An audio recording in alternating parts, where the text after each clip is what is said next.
नमस्कार, सत्यहिंदी.com में आपका स्वागत है। एक नजर अब तक की सुर्खियों पर।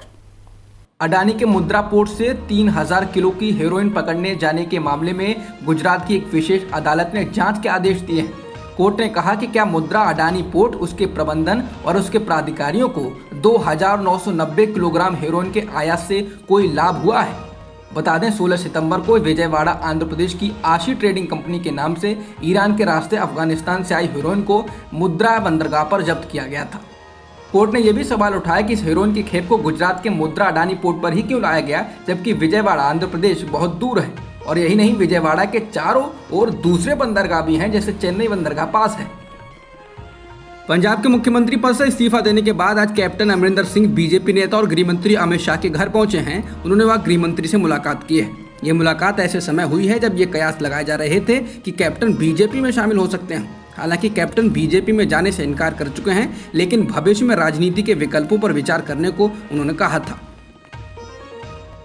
पंजाब के मुख्यमंत्री चरणजीत सिंह चन्नी ने नवजोत सिंह सिद्धू की नाराजगी को लेकर कहा कि जो कोई भी पार्टी अध्यक्ष होता है वह परिवार का मुखिया होता है। मैंने सिद्धू को फ़ोन किया था और उन्हें बताया था कि पार्टी सर्वोच्च है। मैंने उनसे फ़ोन पर बात की है और उनसे कहा कि चलिए बैठते हैं, बात करते हैं और इस मुद्दे को सुलझाते हैं।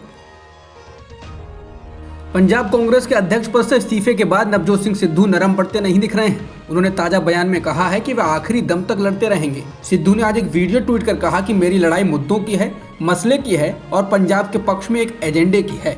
इस पर मैं बहुत लंबे समय से अडिग हूँ। पंजाब समर्थक एजेंडे पर कोई समझौता नहीं हो सकता है। मैं आलाकमान को कभी गुमराह नहीं कर सकता और ना ही उसे गुमराह होने दे सकता हूँ।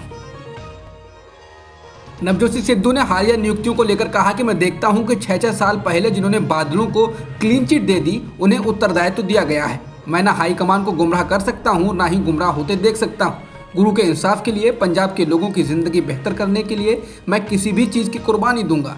नवजोत सिंह सिद्धू ने कहा कि दागी अफसरों और लीडरों का सिस्टम हमने तोड़ दिया था, दोबारा उन्हीं को लाकर वो सिस्टम एक बार फिर खड़ा नहीं किया जा सकता है। मैं इसका विरोध करता हूँ। सिद्धू ने इशारों में अमरप्रीत सिंह देओल की एडवोकेट जनरल के रूप में नियुक्ति पर निशाना साधते हुए कहा कि जो ब्लैंकेट बेल दिलवाते रहे वो आज एडवोकेट जनरल बन गए हैं। पंजाब के मुख्यमंत्री चरणजीत सिंह चन्नी ने आगामी चुनाव से पहले केजरीवाल के चुनावी दांव को फेल करने के लिए अपना दांव चल दिया है। चन्नी ने घोषणा की है कि राज्य में 1200 करोड़ के बकाया बिजली बिल माफ किए जा रहे हैं। उन्होंने कहा कि इस पैसे को पंजाब सरकार बिजली कंपनियों को देगी। उन्होंने कहा कि इससे 53 लाख परिवारों को फायदा होगा। कहा गया है कि 2 किलोवाट तक बिजली मीटर इस्तेमाल करने वालों के बकाया बिजली बिल माफ किए जा रहे हैं। कटे हुए बिजली कनेक्शन दोबारा बहाल भी किए जाएंगे। बता दें, आम आदमी पार्टी ने वादा किया था कि अगर वो सरकार में आते हैं तो लोगों को 300 यूनिट तक बिजली फ्री देंगे। कांग्रेस के G23 ग्रुप में से कपिल सिब्बल ने अब एक बार फिर कांग्रेस पार्टी पर सवाल खड़े किए। उन्होंने कहा कि कांग्रेस में अब कोई निर्वाचित अध्यक्ष नहीं है, हम नहीं जानते हैं कि कौन निर्णय ले रहा है। सिब्बल ने कहा कि लोग पार्टी छोड़कर क्यों जा रहे हैं, शायद हमें देखना चाहिए कि हमारी गलती तो नहीं है। हमें तुरंत CWC की बैठक बुलानी चाहिए जिससे कम से कम बातचीत तो हो सके। सिब्बल ने कहा कि हम पार्टी की विचारधारा को छोड़कर कहीं और नहीं जाएंगे। विडंबना ये है कि जो पार्टी के नेतृत्व के करीब हैं वो चले गए हैं और जो उन्हें लगता है कि उनके करीब नहीं हैं वे अभी भी वहां हैं। सिब्बल ने कहा कि वो G23 हैं, जी हुजूर 23 नहीं, और हम मुद्दे उठाते रहेंगे। गोवा के मुख्यमंत्री और कांग्रेस के वरिष्ठ नेता लुइजिनो फलेरियो आज TMC में शामिल हो गए। शामिल होने के बाद उन्होंने जोर देकर कहा कि वे अभी भी कांग्रेस परिवार का हिस्सा हैं, जिसे वे मजबूत करने में मदद करना चाहते हैं। उन्होंने कहा कि उनका मिशन भाजपा को हराना है। उन्होंने कहा कि मैं पिछले इतने सालों से कांग्रेसी रहा हूं। एक कांग्रेसी के रूप में मेरे पास तृणमूल कांग्रेस के समान सिद्धांत और विचारधारा है। इस पाकिस्तानी आतंकवादी को 3 दिन पहले सेना ने जम्मू कश्मीर के उरी सेक्टर से पकड़ा था, उसने एक वीडियो जारी किया है। उस वीडियो में आतंकवादी यह कबूल करता हुआ सुना जा सकता है कि उसे आतंकवादी संगठन लश्कर-ए-तैयबा द्वारा प्रशिक्षण दिया गया था। आतंकवादियों द्वारा सीमा पार करने के लिए उसे 20,000 रुपये दिए गए थे और वापस लौटने पर 30,000 रुपये और दिए जाने का वादा किया गया था। पकड़े गए आतंकवादी का नाम अली बाबर है। हाल के वर्षों में ये दुर्लभ ऑपरेशन है जब सेना ने नियंत्रण रेखा के पास एक पाकिस्तानी आतंकवादी को पकड़ लिया है। Real estate developer company Supertech Noida में ट्विन टावर को ढहाने के आदेश के खिलाफ सुप्रीम कोर्ट का रुख किया है। सुपरटेक ने फैसले पर पुनर्विचार की अपील की है और कहा है कि 2 में से सिर्फ एक ही टावर गिराया जाए।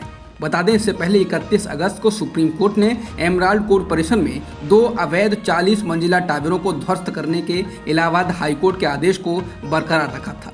इन दोनों टावरों में करीब 1000 फ्लैट हैं। तालिबान सरकार ने अब भारत को औपचारिक खत लिखकर अपील की है कि वो उड़ानों को फिर से शुरू करें।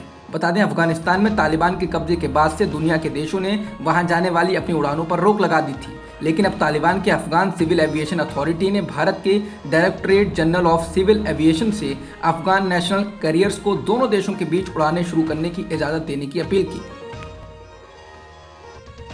अमेरिकी अखबार न्यूयॉर्क टाइम्स ने अब उस दावे को खारिज कर दिया है जिसमें कहा जा रहा है कि न्यूयॉर्क टाइम्स ने अमेरिकी दौरे के दौरान पीएम मोदी को पहले पेज पर जगह देकर लिखा कि धरती की आखिरी उम्मीद और दुनिया का सबसे ताकतवर नेता। अमेरिकी अखबार ने अब न्यूयॉर्क टाइम्स कम्युनिकेशंस के ट्विटर हैंडल से ट्वीट कर लिखा है, यह पूरी तरह से फर्जी तस्वीर है। बता दें, भारत में इस फर्जी खबर को प्रधानमंत्री मोदी की तारीफ में शेयर किया जा रहा था, जबकि न्यूयॉर्क टाइम्स ने पीएम मोदी को फ्रंट पेज पर जगह ही नहीं दी। अब तक की खबरों में इतना ही। बाकी खबरों के लिए बने रहिए सत्यहिंदी.com के साथ। सत्य हिंदी का ऐप डाउनलोड करें गूगल प्ले स्टोर पर।